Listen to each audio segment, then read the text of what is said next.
What's howling, everybody? Welcome back to another episode of Art Time.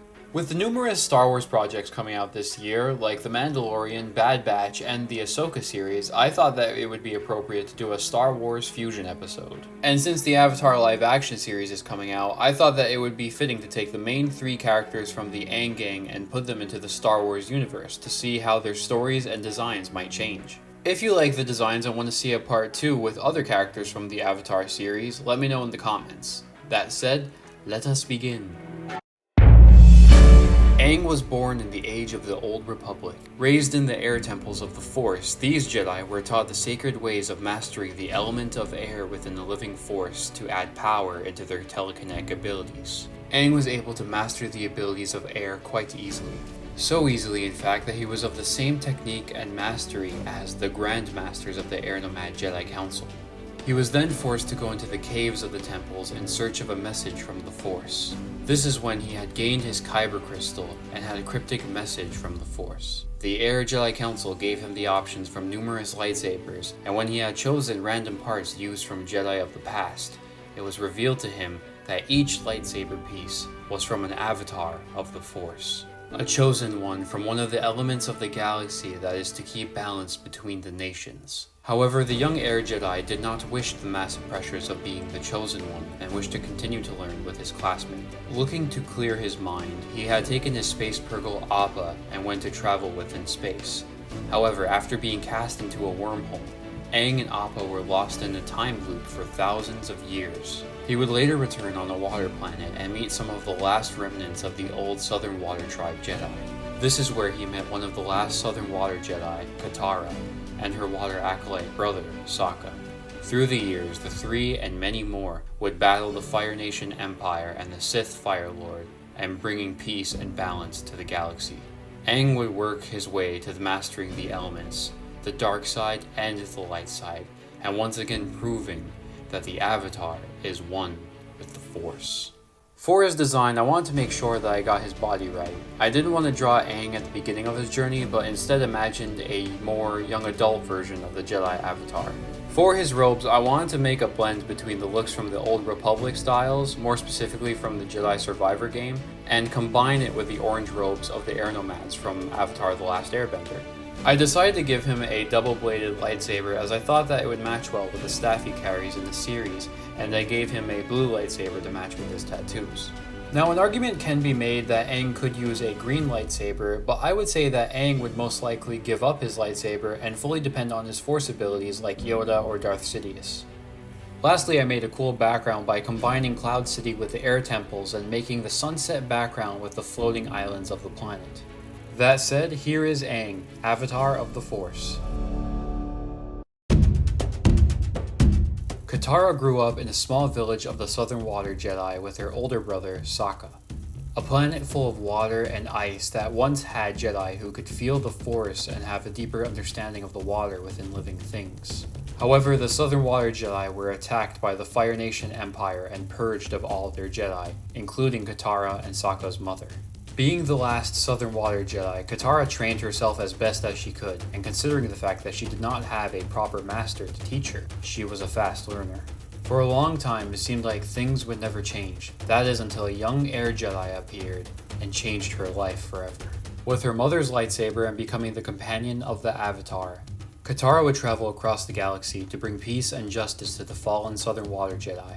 Through her travels, she had gone through many things.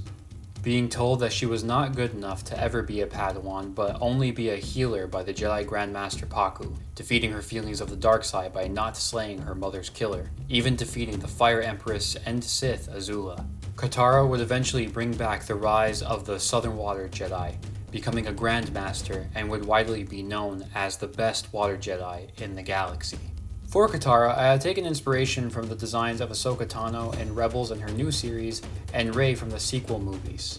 This was one of those designs where I knew exactly what I wanted to do, and showed her using a not well-known lightsaber, the Light Whip, which only seemed logical as I thought that it would match well with the movements of the waterbenders in the series. After adding the color, I focused on the background, placing her in the ice-water planet, and master her abilities of balance by practicing on an ice block. Here I was not only happy with how the water looked, but also the color of the ice. I've tried to make great bodies of water before, and they never really came out well. Since I adjusted a video using ice for Todoroki in the Venomized My Hero Academia video, I was surprised of the difference between the two. Before I finish with Qara, I'd just like to say how happy I am for the young actress who is playing Qara in the live-action series, Dio, as she is from the same nation as me, the Gnyagahaga. And I am very proud of her for setting the bar for kids from the res to see one of their own being on the big screen at such a young age. And with her mastery of water and sway of the ocean, here we have Jedi Master Qara. Saka always felt that it was his duty to take care of his people and his sister. Ever since his mother was taken from him and his father had left to join the Rebel Alliance, Saka knew that it was his job to prepare for any threats to his people and became one of the youngest Water Jedi acolytes in the village's history.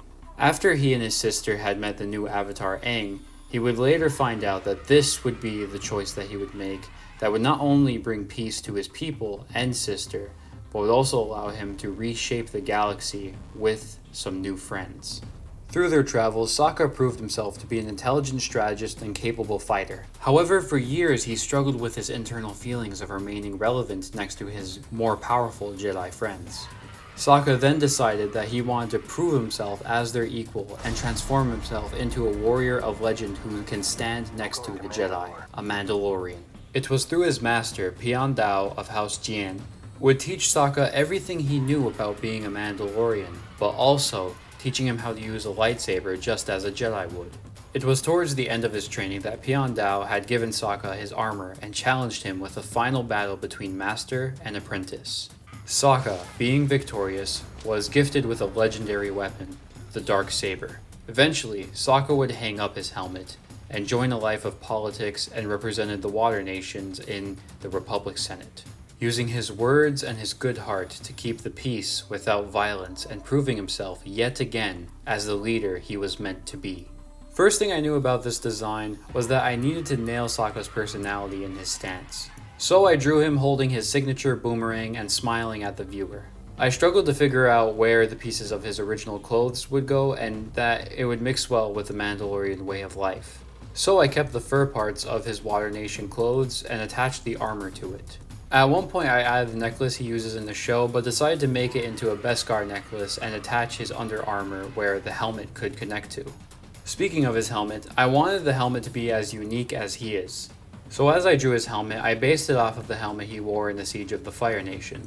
After the line art was done, I was really worried of that the design would look more like Sokka in Mandalorian armor rather than Sokka in the Star Wars universe. I even played around with the colors of his armor to try to fix this issue.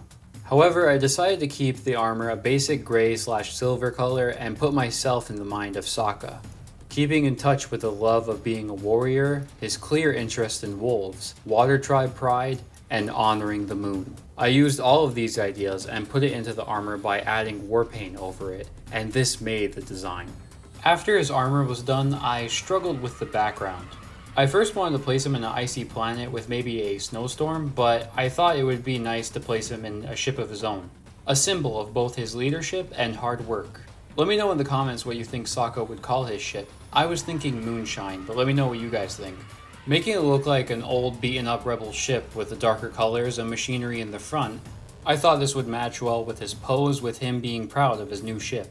Now that I'm done with this design, I think I was caught up with trying to make the design as good as the others rather than keeping focus on the drawing at hand. That said, I am proud of the way this came out, and especially proud of his armor. With the ship and armor built to his personality, here is Sokka, the Water Tribe Mandalorian.